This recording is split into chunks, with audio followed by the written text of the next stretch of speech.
But the reality is, if you don't have a need, then there's no reason to use the tool. So we're going to talk about social media. Welcome back to the crypt.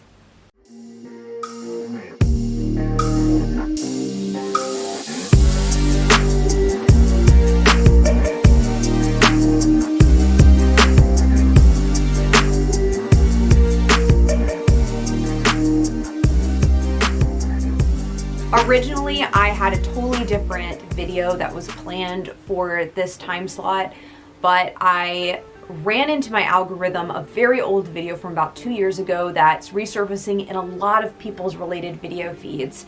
And I will link it down below.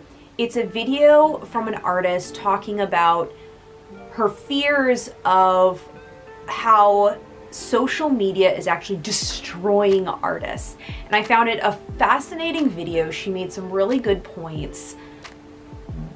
But at the same time, I want to bring up something too. In general, what she mentioned was that her productivity on actual art decreases because the amount of time and effort that you have to put into social media is so extensive. And therefore, it is a distraction, which is the age-old discussion. But she did bring up a couple extra things that some people don't in this discussion. Mainly, she brought up the point that because the joy you get out of online interaction can sometimes be immediate because you get immediate responses from audience and such, it actually changes how you see working on art. And I don't know if she said it in exactly these words, but it's kind of the tone I got from her. And this is where my brain went, because it was a good theory. Because it's true, if I make a TikTok that's really quick, only takes a couple seconds, I upload it, I could get interaction on that pretty much simultaneously. Whereas writing my novel, there is no feedback at first. It takes a long time to finish a draft, and then you might get some, peer feedback, peer reviews, and go through the editing process, but you're not really going to get audience interaction with your work of art as a novelist until it's published, which takes years to do. So you're not getting that immediate hit of serotonin. I feel like it's more gradual. So if I do an Instagram post and I get a bunch of likes, I get a hit of serotonin pretty much immediately. And she was talking about how these algorithms for social media are meant to give you that boost right away because it's in the app's best interest for you to remain on the app and keep getting that hit like a drug because they have ads. So it's like YouTube, like this platform. The related videos are kind of a trap. They are meant to keep you here on the platform as long as they possibly can. And some good comes of it. You discover more artists and they can be really fun. The downside is, of course, that we are all being conditioned to seek out more immediate gratification for the art we make. And in the end, that means that the art we tend to push out is more little snapshots of things that go on social media. This is a very relevant discussion for me personally because I'm just rebooting my social media. I've already been doing YouTube videos now for a couple months. I have videos planned, some of them even pre-filmed, and my planning goes all the way through March 2022. So many video ideas. So YouTube is very well in hand, but trying to get my other social media on board is difficult. I'm decently active on TikTok, though I don't make a ton of videos on TikTok. I do interact with people pretty well on that platform. I just started trying to get used to Instagram again. Instagram has changed so much over the last year or so. Its options are totally different from what I remember. I have mixed feelings on Reels. But I'm trying to get back into it. Oh, Twitter. I don't even know how to handle Twitter. I need to clean the thing out. It's one of those things that as an artist today, you kind of have to engage in social media to some point.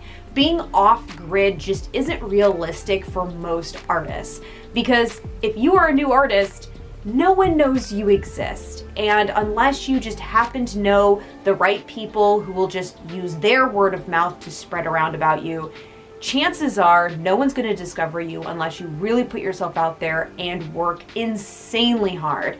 And even then, there's no guarantee that it's going to work. No matter how much work you put into social media, there's no guarantee you're actually going to be seen or that people are going to like your content. And this is the main thing that I think her video doesn't necessarily address, that a few commenters were addressing down below. And that is, social media, like everything else, is just a tool, and how you use it depends entirely on how you view it. If you are viewing social media as a social interaction, like let's say you've got a lot of friends on there and they are like messaging you all the time and things like that, I can totally understand how that can become more of a time sink and more of a distraction. For me personally, I'm a real homebody and I don't get a lot of people interacting with me on these social media platforms right now. So it's reasonably quiet. So I can use them to post and get word out there without worrying about being dragged down too much.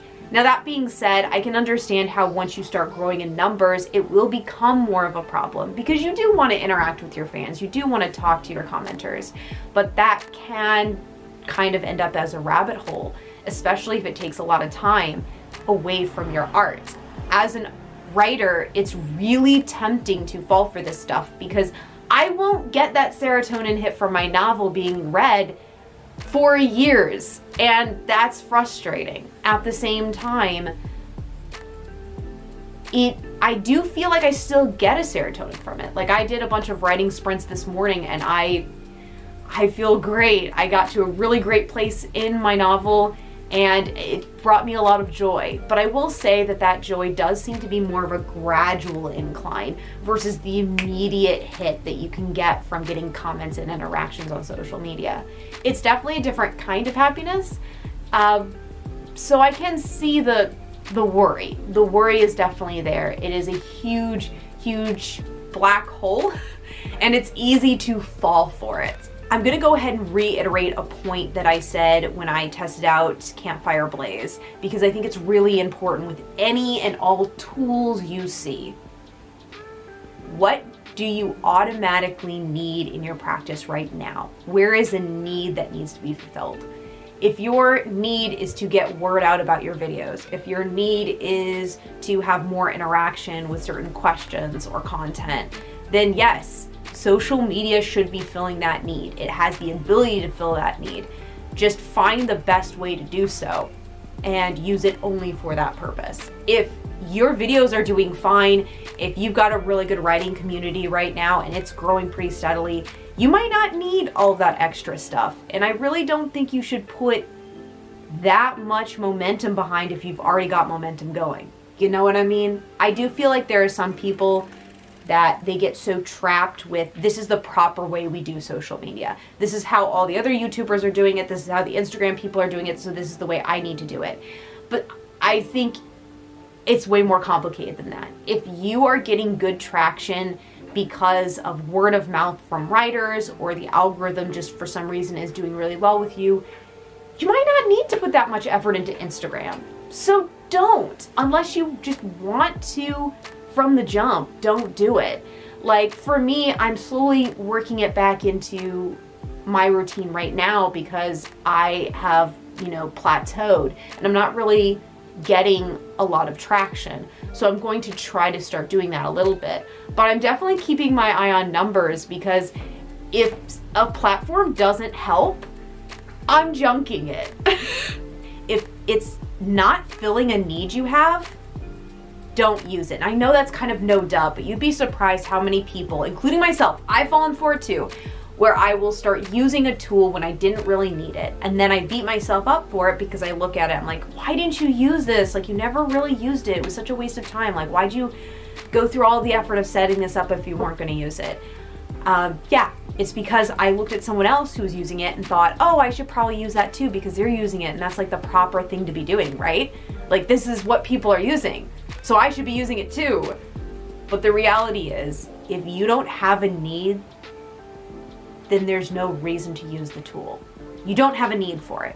That's like going into a tool shop and buying a really obscure plumbing tool when you have zero plumbing problems. If you didn't have a problem that needed to be solved, you have no reason to buy the tool. I mean, yes, maybe you'll use the tool at some point, but also there's a very strong chance you will never use that tool because it's so specific. So yeah, if it's not something that's serving you, I say don't use it. Do you guys use social media? Like, I'm guessing you do, but like, how much of it has anything to do with your art? Just curious. Anyway, bye!